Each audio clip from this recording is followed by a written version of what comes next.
একদিকে বাজারে সবজির দামে আগুন, অপরদিকে আইসিডিএস সেন্টারে রান্নার টাকা বাকি। দোকানে ধার, অর্থ না মেটালে বন্ধ হবে রান্না, এমনই হুঁশিয়ারি আইসিডিএস কেন্দ্রের কর্মীদের।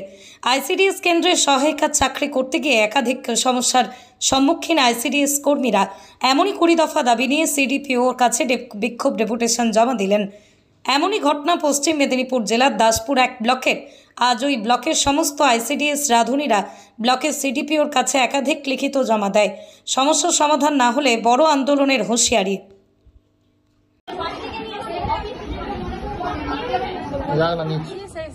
চালাতে খুব কষ্ট হচ্ছে, বেনিফিট বেশি হলে সবকিছু বেশি দিতে হচ্ছে, কিন্তু এলাকা তো শুনে রাখতে আর কি চার্জার সেন্টার থেকে সেটা বেনিফিট বেশি হয়েছে, সেখানে সুবিধাটা কি হয়েছে বলুন। অসুবিধা বলতে আমরা আগামী মে জুন 2 মাসের পুরো বিলটা পাইনি, আবার জুলাই মাসের অর্ধেক হয়ে গেল আমরা কোনো বিল পাইনি। এবার বিলটা এক একটা সেন্টারে প্রায় দিদিমণিদের প্রায় 15 থেকে 30 হাজার টাকা করে দোকানে বাকি, দোকানদার আর বাকিতে কোনো মাল দিতে যাচ্ছে না। এবার আমরা যদি আগামী সপ্তাহের মধ্যে বকেয়া বিলটা না পাই, 22শে জুলাই থেকে আমরা টোটাল ব্লকটা রান্নাটা বন্ধ রাখবো। আর সবজির তো এই মুহূর্তে প্রচুর দাম, সেক্ষেত্রে বাচ্চাদেরকে কি খাওয়াচ্ছেন আপনারা?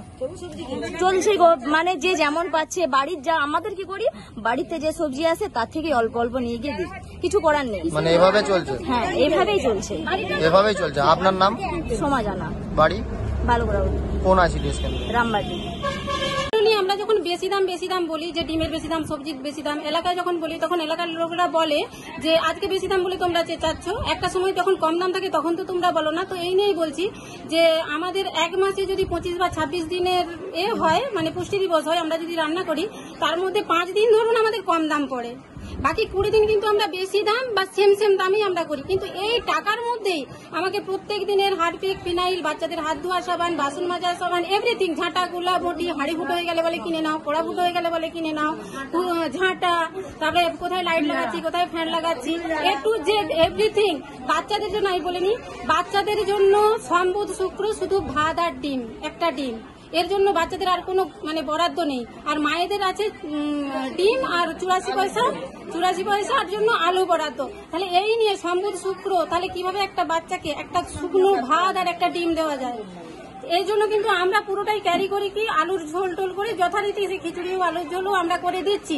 পুরোটাই আমরা 8,000 টাকা বেতনের কর্মচারী, আমরা কিন্তু পুরোটাই নিজেদের গাঁট থেকে সাফার করছি। কিন্তু আর এখন অ্যাপসের এতে কাজ করে 100% প্রেজেন্ট, মা বাড়ি যেখানেই যাক আমাদেরকে কিন্তু রান্না করে খাবারটা কিন্তু তাদেরকে দিয়ে দিতেই হয়।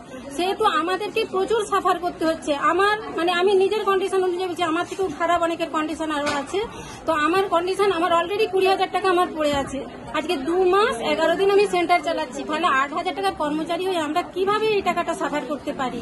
তো আমাদের আজকের ডেপুটেশনটা এই জন্যই যে অবিলম্বে যেন আমাদের উপর কৃপা দৃষ্টি দেয়া হয়, যাতে আমাদের এই সমস্যার সমাধান করা হোক। ডেপুটেশন কেন দিলেন?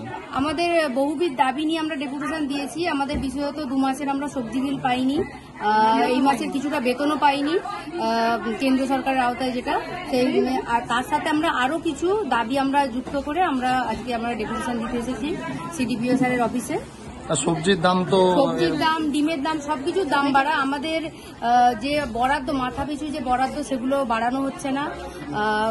তার সাথে আমাদের ভাতা বৃদ্ধি বা আমাদের কেন্দ্রের পরিকাঠামো ব্যবস্থা, সমস্ত কিছুর উন্নয়নের জন্য সিডিপিও স্যারের কাছে আমরা এসেছিলাম। এই সময় বাচ্চাদেরকে খাওয়াচ্ছেন কি করে? সবজির দাম আমাদের খুবই অসুবিধা হচ্ছে। আমরা বারবার বলেছি, জানানো সত্ত্বেও ওনারা অ্যাকশন নিচ্ছেন না।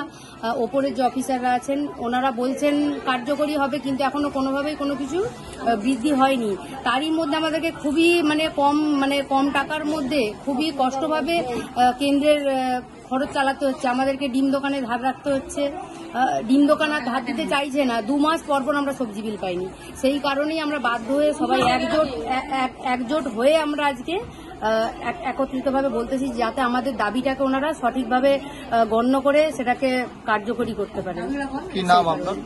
আমার নাম রুমা সামন্ত, 5 বেড়িয়া জিপির আন্ডারে 87 নম্বর সেন্টার। বাজারে এখন একেবারে অগ্নি মূল্য, সবজি ছোঁয়া যাচ্ছে না, সেক্ষেত্রে কিভাবে বাচ্চাদেরকে খাবার দিচ্ছেন? আমরা দিতে তো বাধ্য হচ্ছি, সবজি এবং আলু। মায়েদের আলু নেই, আলু আছে কিন্তু বাচ্চাদের আলু নেই। কিন্তু আমি যখন মায়েদের আলু দিচ্ছি, বাচ্চাদের আলু প্রশ্ন স্যার। বাচ্চাদেরকে কি আমরা শুকনো ভাত খাওয়াবো? আলু ঝোলও দিতে হচ্ছে, ডিমও দিতে হচ্ছে। 1400 টাকা করে পেটি আমি কিনছি, কিন্তু সরকার দিচ্ছে 650 টাকা করে এক একটা ডিম। এই ক্ষেত্রে আমাদের পয়সা নিজের ঘাট থেকে পয়সাটা চলে যাচ্ছে। 3 মাস ডিম সবজির পয়সা পাইনি, এটা নিয়ে 3 মাস বেতন পাইনি। খুব কষ্ট হচ্ছে এবং অন্তত আমাদের নিয়ম 3টে করে সবজি দেওয়া আর খিচুড়িতে, কিন্তু সেইখানে আমরা একটা করে খিচুড়ি, অন্তত 1-2 করে সবজি দিচ্ছি এবং আলু আমাদেরকে খিচুড়িতে 2-4টে করে দিতেই হচ্ছে, না হলে আমরা মেকআপ দিতে পারছি না। মায়েদের প্রশ্ন হচ্ছে, আগে সোয়াবিন দেওয়া হতো, এখন সোয়াবিন কিচ্ছু নেই। আগে সরকার দিত, তাই দিচ্ছি।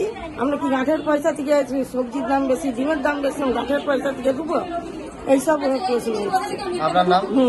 আপনার নাম? আমার নাম দীপালি দে, বাড়ি? চাঁদপুর।